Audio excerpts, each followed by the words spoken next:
Here we are, episode 4 of Ben's Adventures in Winemaking.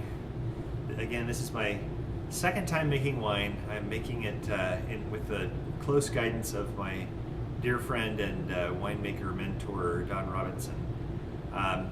Today, I am going to add some malolactic bacteria.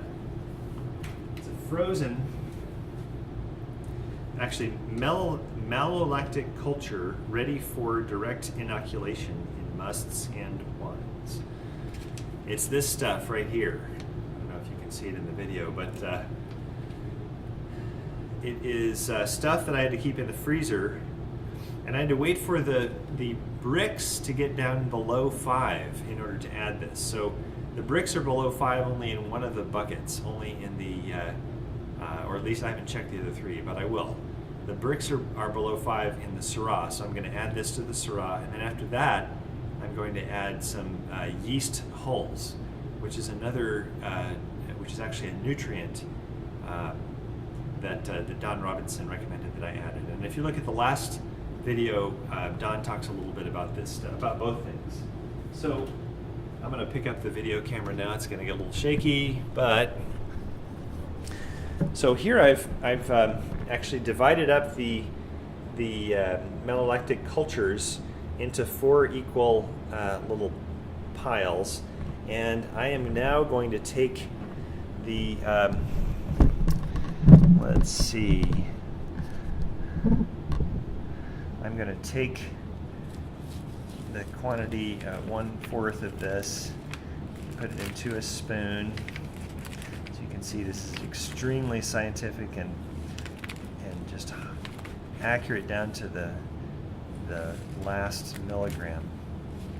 Not.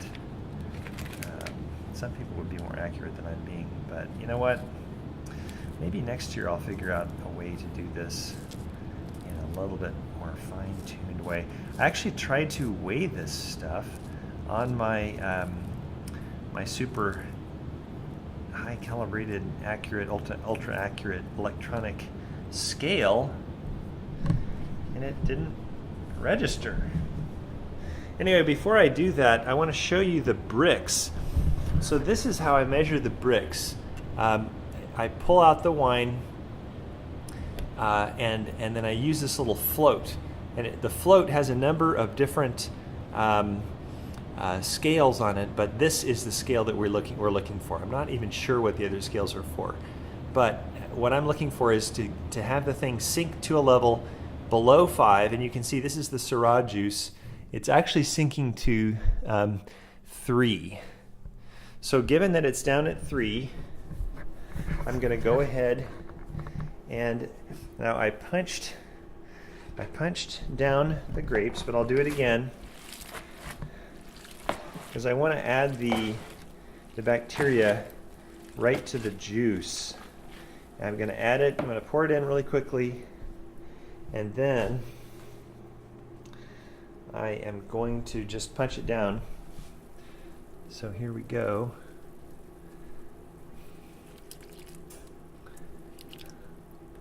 Boy, that doesn't seem like much.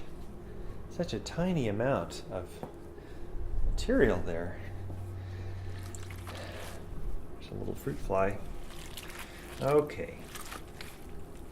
So I'm now getting this malolactic bacteria added to the must for the Syrah, and then Don recommended that I go ahead and immediately add yeast hulls. This is a little amount of yeast hulls, which I did manage to weigh very carefully on my scale, and I'm going to sprinkle that in here too.